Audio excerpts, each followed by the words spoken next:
Philippa, as always. Great to join you again in our long-standing collaboration. I'm joining today from the Gold Coast, the lands of the Yugambeh peoples.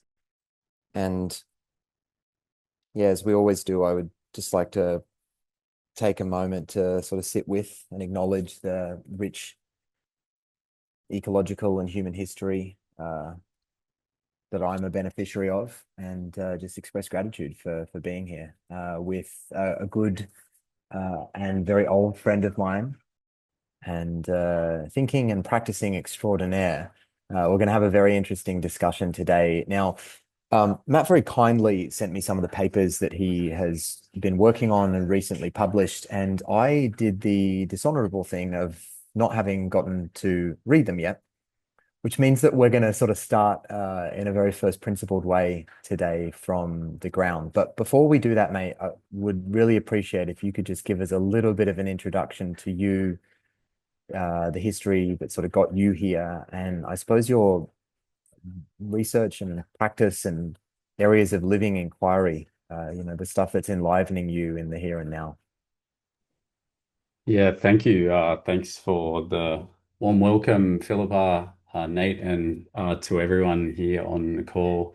My name's Matt. I'm coming to you from the unceded lands of the Bidjigal clan of the Darawal Nation here in Sydney, Australia, and uh, deeply acknowledge the rich history of storytelling, of science, of philosophy, of governance, of understanding the entanglements that exist in the web of life that I learn from every day by being present here with the land through the work that I do and am constantly learning. So myself, I yeah, certainly have spent some time working with Nate, working across the personal data and digital ethics space and data ethics space.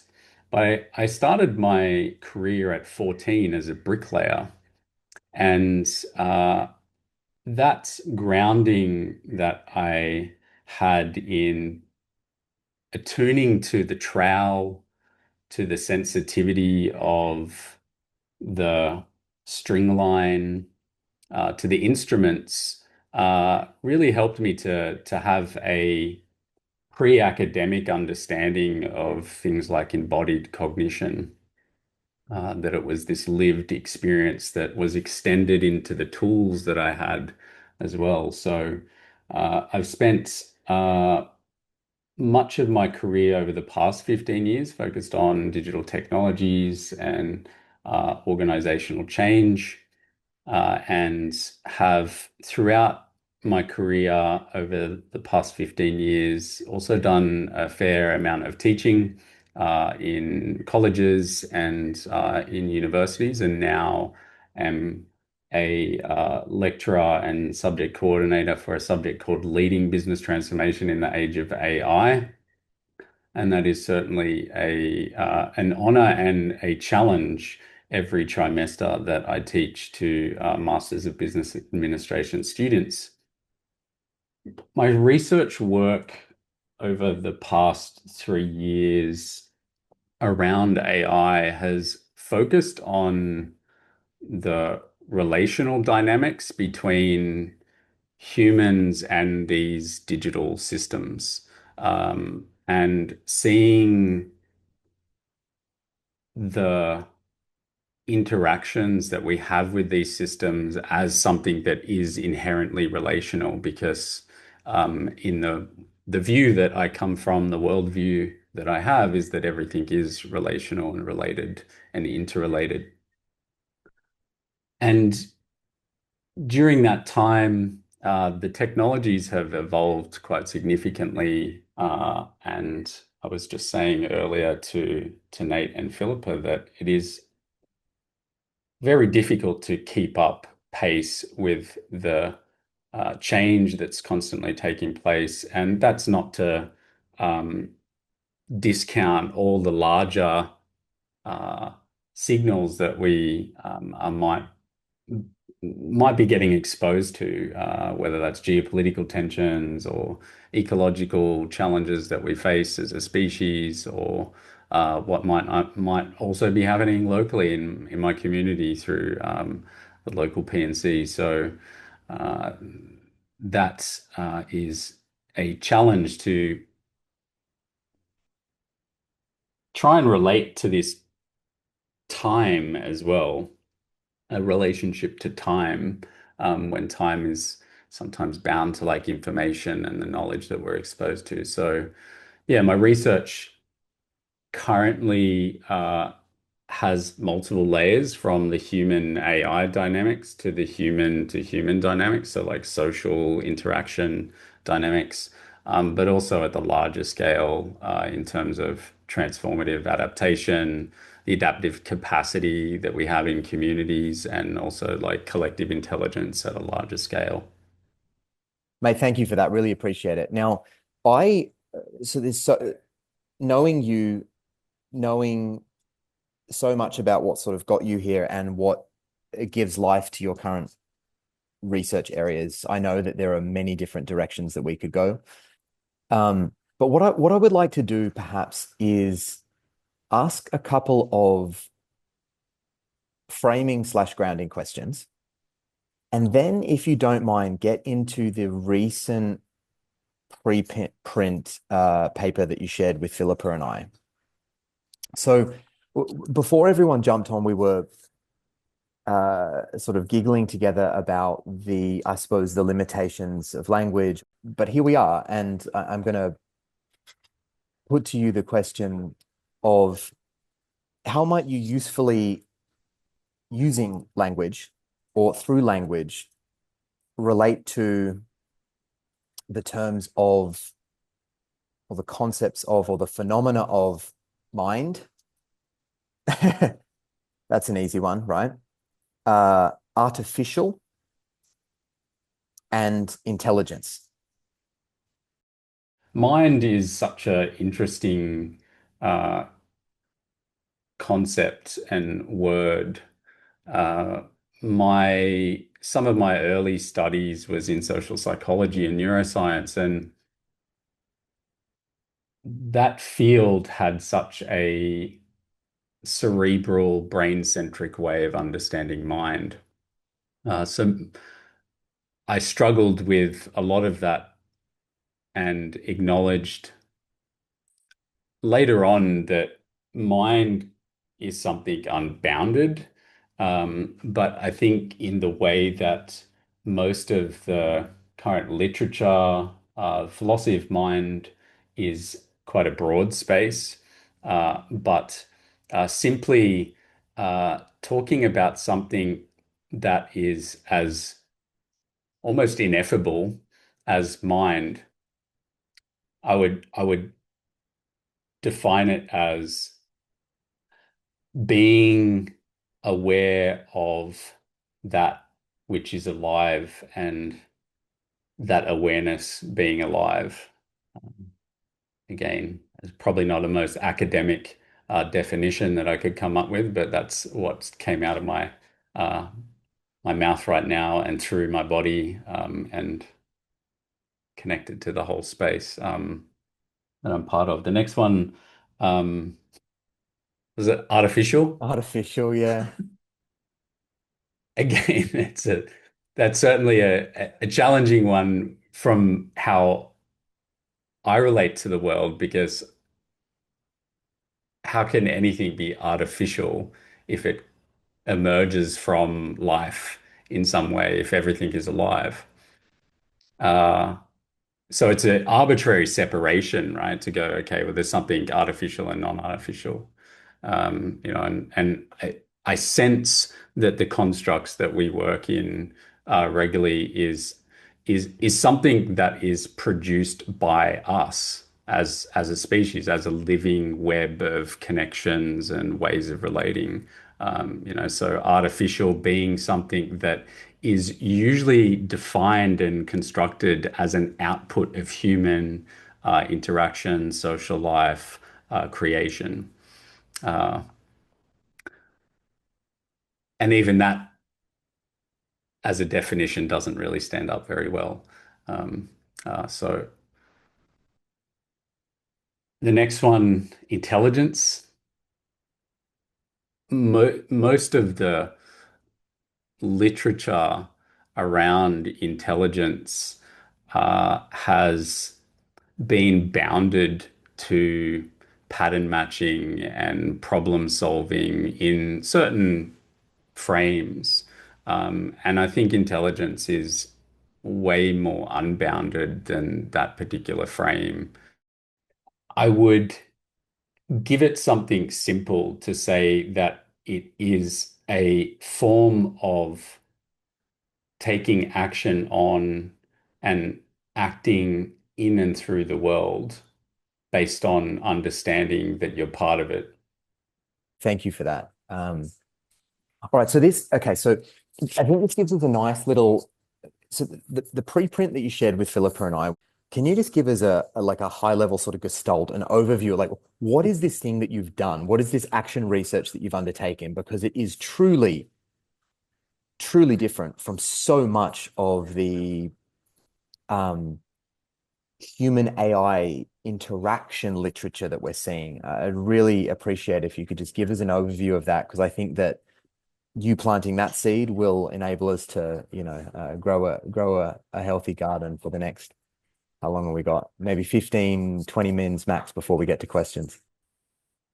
Yeah, thanks, Nate, and the Ian McGilchrist work anchor. Useful. All models are wrong. Some are useful. Ian's work, I guess, certainly is useful. Uh, my recent preprint work that's just been published on the Social Sciences Research Network uh, is essentially coming from the curiosity of trying to understand what happens in the relational dynamic between a human and a large language model. And it stems from a 3 year, just over 3 year inquiry where I was playing around with custom instructions, which is a ChatGPT feature that was released, which enabled you to kind of write what's called the system prompt. It's a set of instructions that guides how the language model is going to interact with you. And before that feature, the interactions were pretty like flat and meh. The texture of the conversations was really quite uninteresting in many ways. And I ran a few different experiments with that to modify these instructions to see what changed in the output and the dynamic between me, and acknowledging that language and meaning moves through our bodies.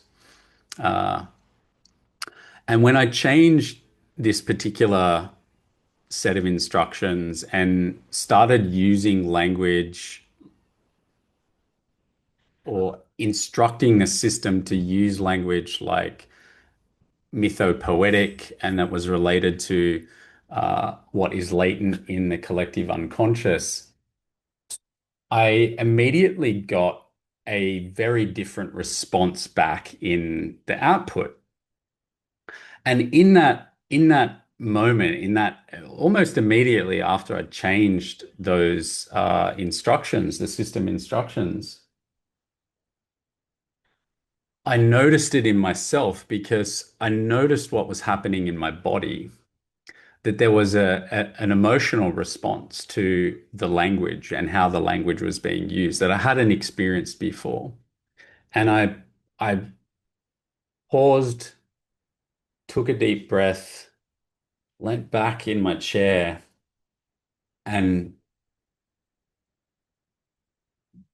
realized how significant that was. And I'll just qualify what I mean by how significant that was.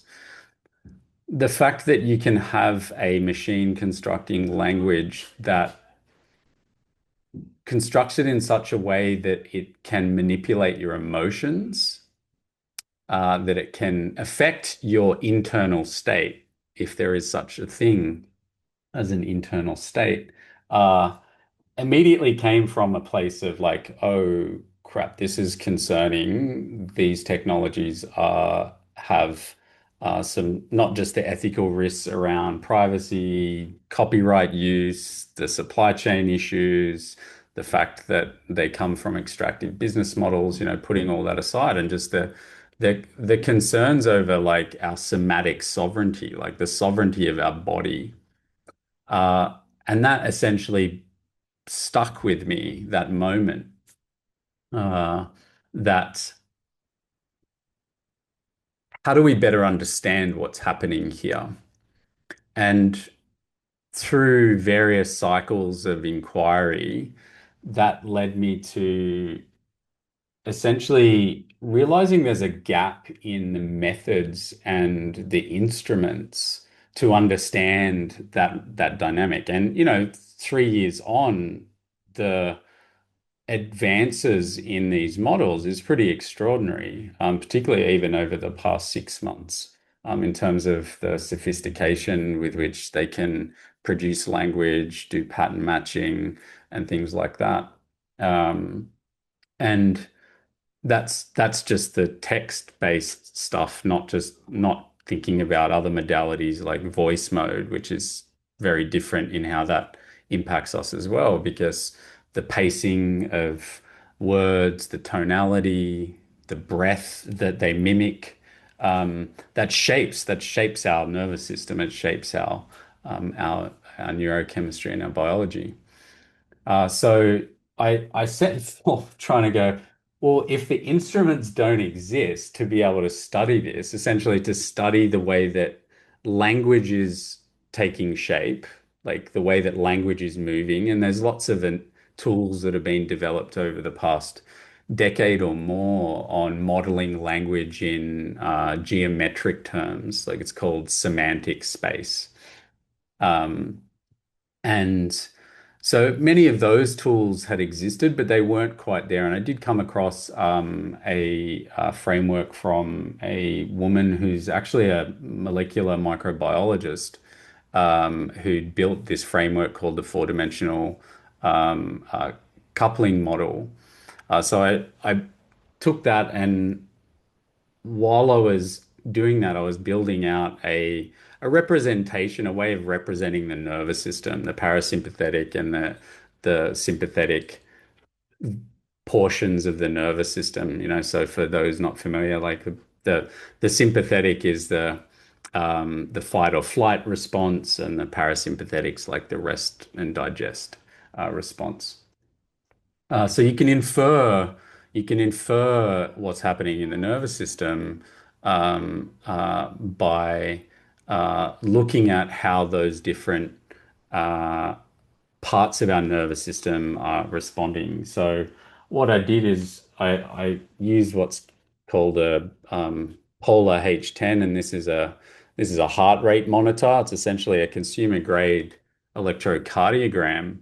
Um, and I am taking in data from this device and creating a representation in uh, phase space. So the way that the nervous system is activating, and I basically build out a bunch of classifications, proto classifications for different autonomic nervous system states. Now, how I did that was again using a lot of the literature, because there's a lot of literature on heart rate variability and polyvagal theory and all these different theoretical constructs for what's happening in our nervous systems. But to kind of build the model that I had was I was interested in movement, because meaning moves, everything is in motion. And so many of the frameworks took snapshots. So they were just like single snapshot views of what's happening, rather than understanding continuous movement of different states of our nervous system. So I did everything from strapping on this heart rate monitor and uh, like doing work to understand what happens when we're in work mode and kind of dedicated focus to uh, dancing to weights to exercise to handpan playing to drumming, so a variety of different tasks, right? To kind of understand, well, what's happening in my nervous system because there's idiosyncratic, there's very personal ways of the way that our nervous system responds to different tasks. And also did this not just with myself, I incorporated the nervous systems of my then 9-year-old son and my 11-year-old daughter to kind of get a baseline and look at the difference between the way that the nervous system is responding to different tasks. Now, this is a kind of a long arc to kind of give you a picture of the instrumentation, but these instruments that I was developing, I wanted a precision way to understand, well, what happens in the semantic space, the way that language is moving, and what happens in the somatic space to understand what happens between them, between these two substrates. And I ran experiments over a series of months whilst kind of strapped in and built this custom tool to essentially model the semantic space while interacting with the models. And uh, came across some really interesting findings. My initial hypothesis was that the the somatic space, the nervous system couples to the semantic space, but defining the like discrete signatures that I needed to identify to prove out or dis have, there was certainly some null hypotheses in some of my inquiry. One of them was that at each conversational turn, which is, human says thing, AI says thing, and that's a turn. The coupling happens at those turns, and it turned out that it didn't. It happens as a trajectory over the length of many turns in the conversation. Uh, so what that showed me was that something that I intuitively knew, right? Because if you go back to this moment of like what happened with, sitting back in my chair, wow, there's like this language is moving through me. Um, Knowing that that's happening, is different from trying to, prove it in a Western reductionist scientific method perspective. Um, Building an empirical evidence base when there's a lack of methodological approaches to study the thing in question or the instruments to actually study it was certainly a challenge. But the implications are essentially that the first one is from an AI safety perspective. And that when the frontier model providers like Anthropic and OpenAI, these big model providers, when they're testing the safety of their systems, they're building instruments to kind of analyze the model, the output of the model, what the model does. And that you need that. You need that when you're trying to understand, well, how does the model respond when we're telling it that it shouldn't support a user in describing how to create sarin nerve gas or biological weapons, nuclear weapons. They've got these particular guardrails that they need to put in place.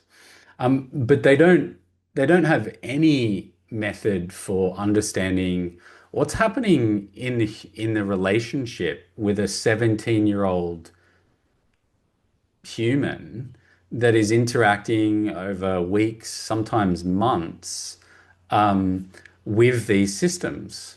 What's happening in that relationship? And many of you might be aware of cases where there's been suicides or self-harm. Guardrails are notoriously bad. And I wanted to show my daughter this, how easy it was to break these systems because my daughter, 11 years at the time, was like, oh, all my friends are using these tools. Character AI was the one that she was talking about, which is gone through a legal case for someone that had unfortunately taken their life. And within 15 minutes of me interacting with the model, I basically got it to support me in taking my own life.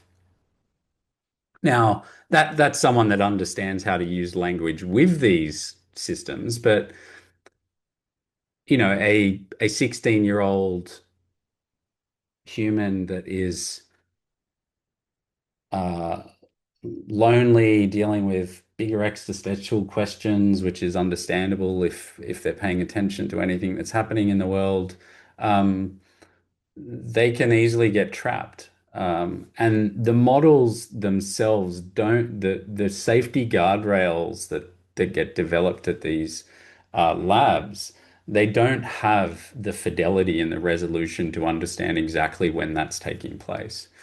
So a lot of the research is focused on the AI ethics angle to essentially create an adaptive safety layer to identify when risks need to be identified and how the model needs to respond differently. So yeah, that's a long overview of the arc of that particular research.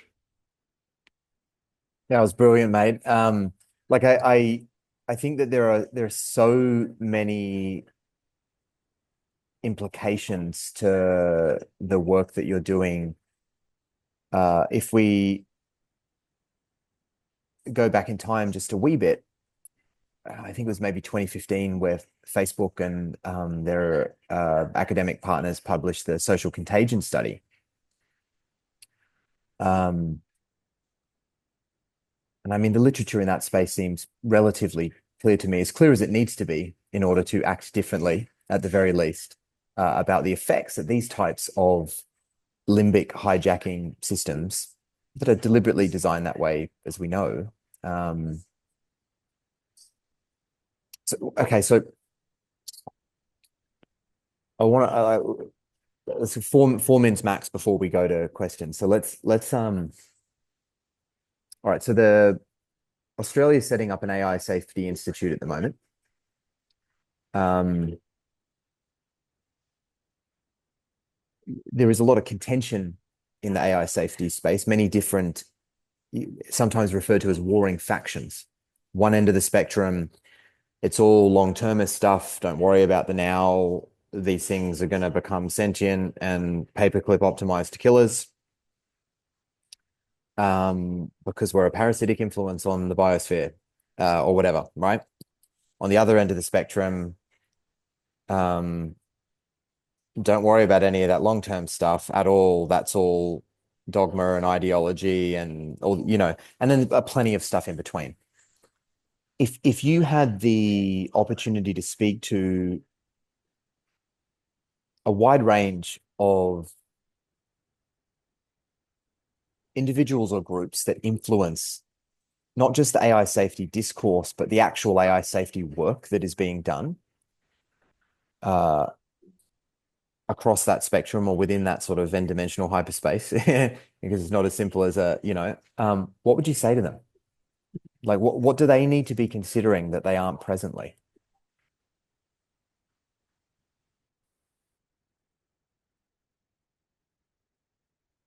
Yeah.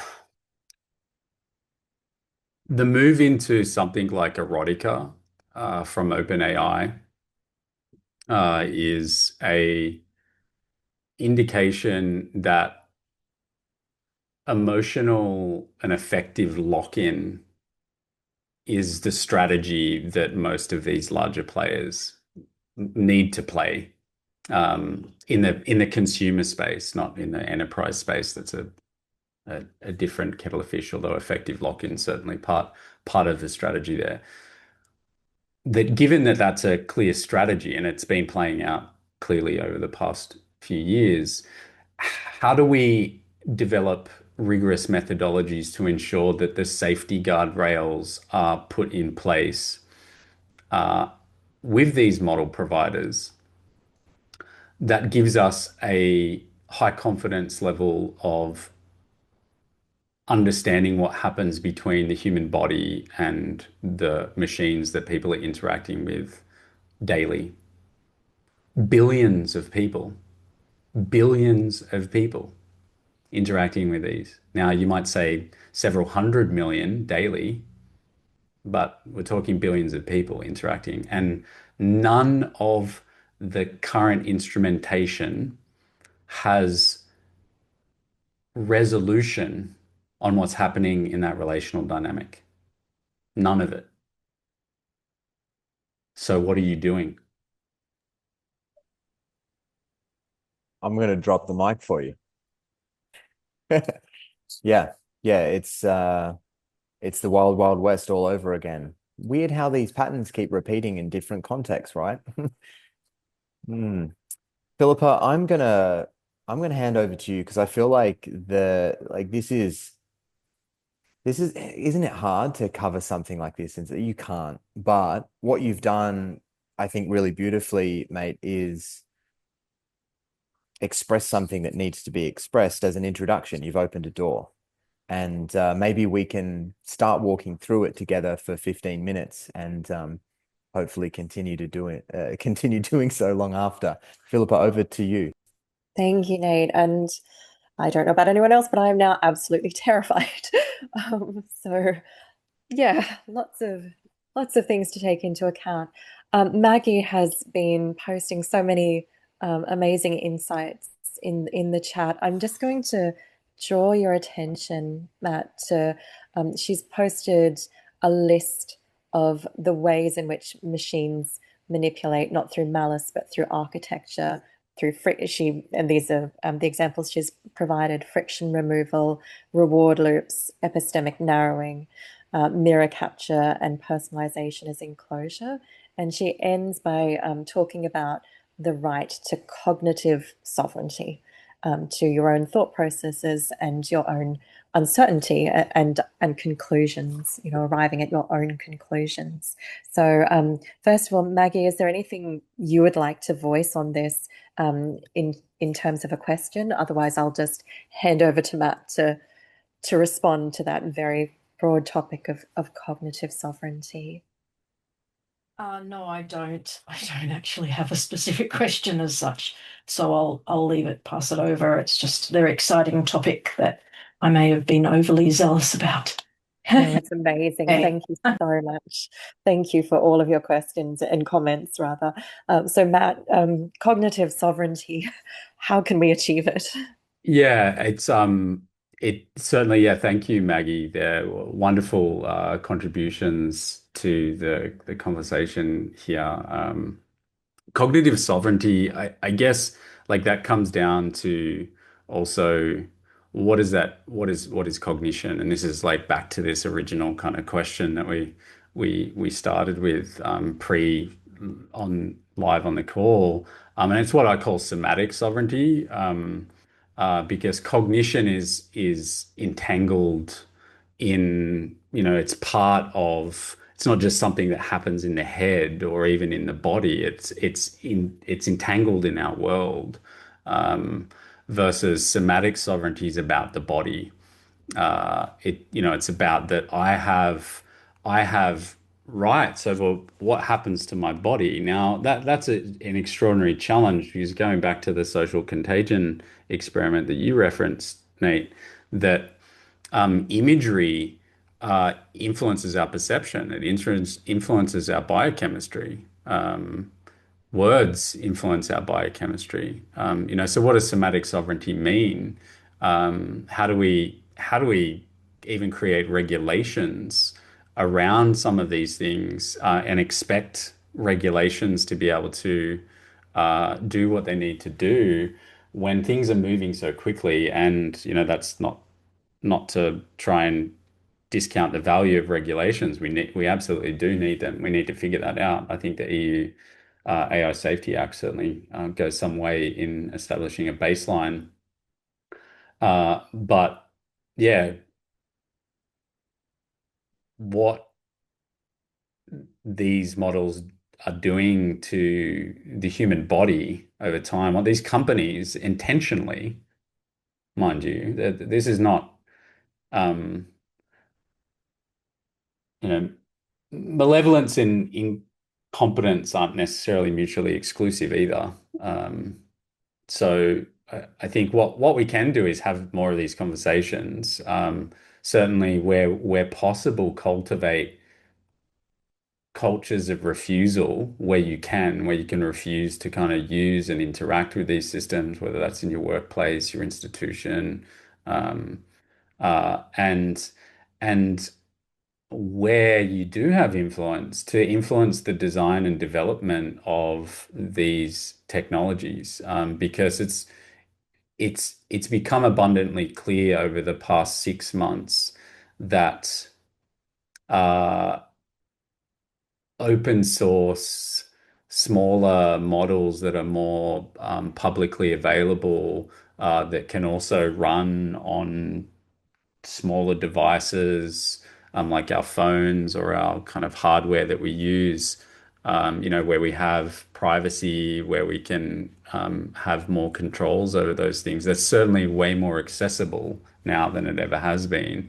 So I think there's the social side and what we do as people, how we cultivate cultures of refusal, how we be mindful of our own use, where we're the term cognitive outsourcing always gets me stuck because I'm like, well, if cognition isn't like something that exists in here, well, how am I outsourcing it?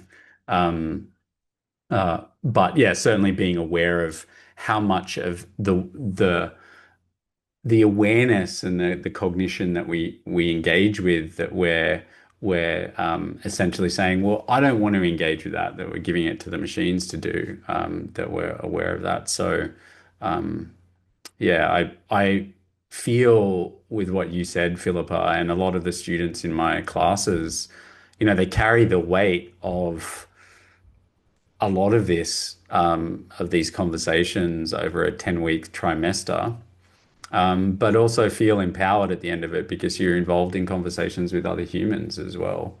Trying to figure out that, sometimes even the smaller things that you do compound over time.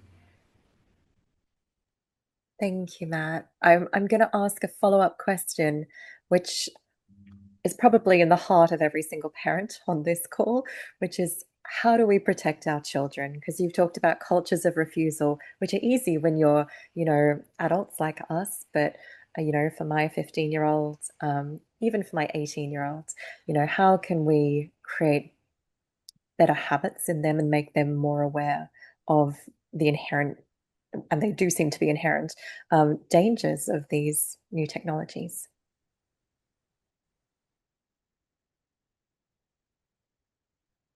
Yeah, I don't necessarily have an easy answer to any of that. I certainly struggle with my children.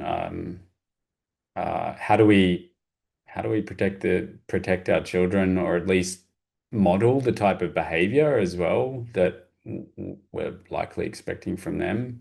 Um, we have a sphere of influence in our familiar environments. Like if you have children, you can be close to them, have conversations about use. You certainly can't try and control them too much, particularly as they become teenagers.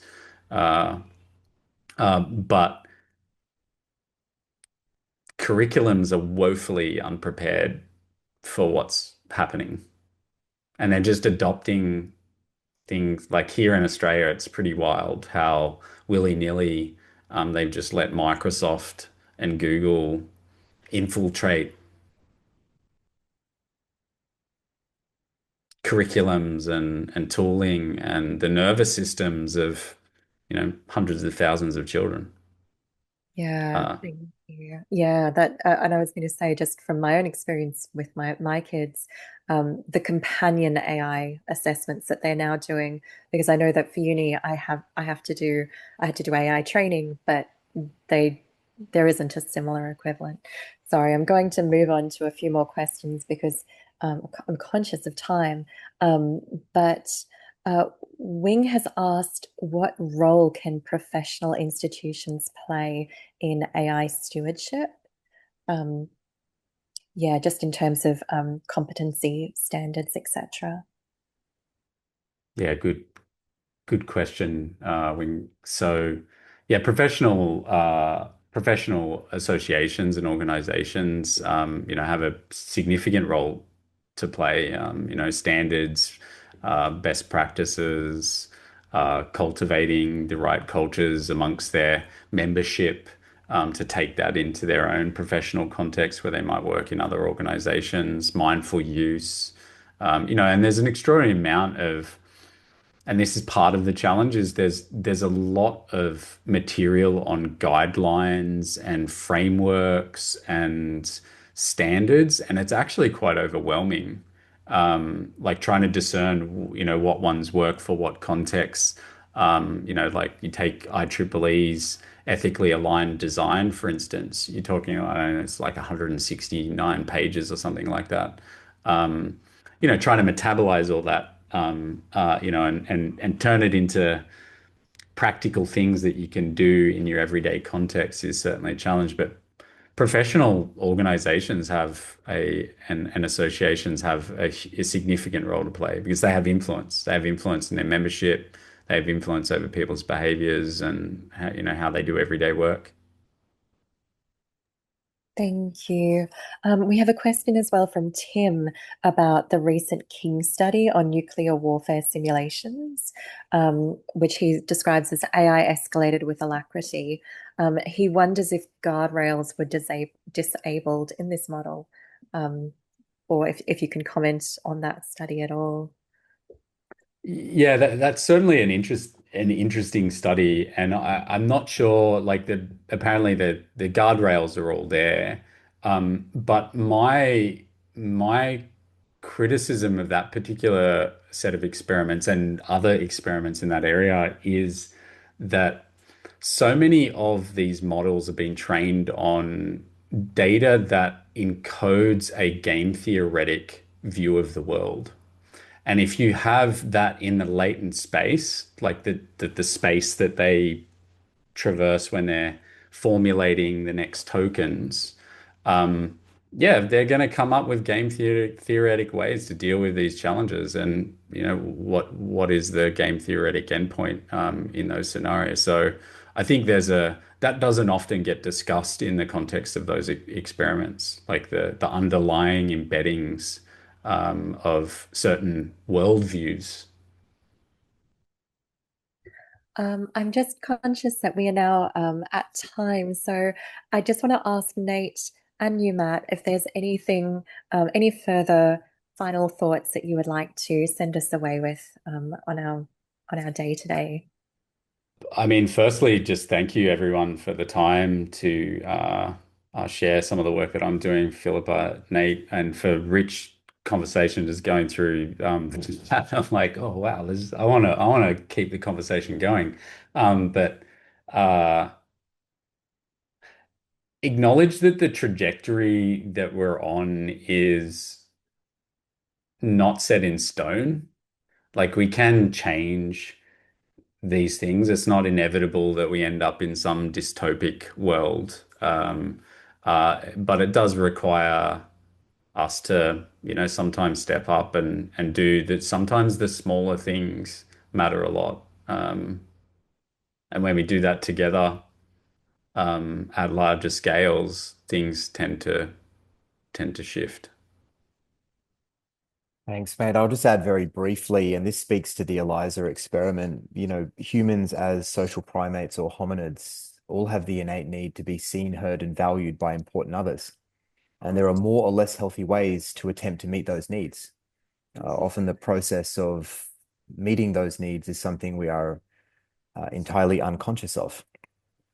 Our nervous systems, the sort of like binary thing that our nervous system does, danger, safety, like that happens before we have anything like what we would typically think of as quote unquote meaningful cognitive agency, recognizing that is a challenging concept. So I would encourage people to be thoughtful about, one, what is meant by important others. Is the ELISA system an important other? Or is an Instagram like an important other? What does it mean to be seen, heard, and valued? Like actually seen, heard, and valued.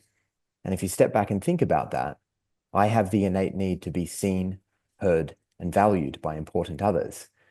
And you can exercise some agency in that process. I mean, that might go some way towards a healthier overall environment for you, not just nervous system dynamics.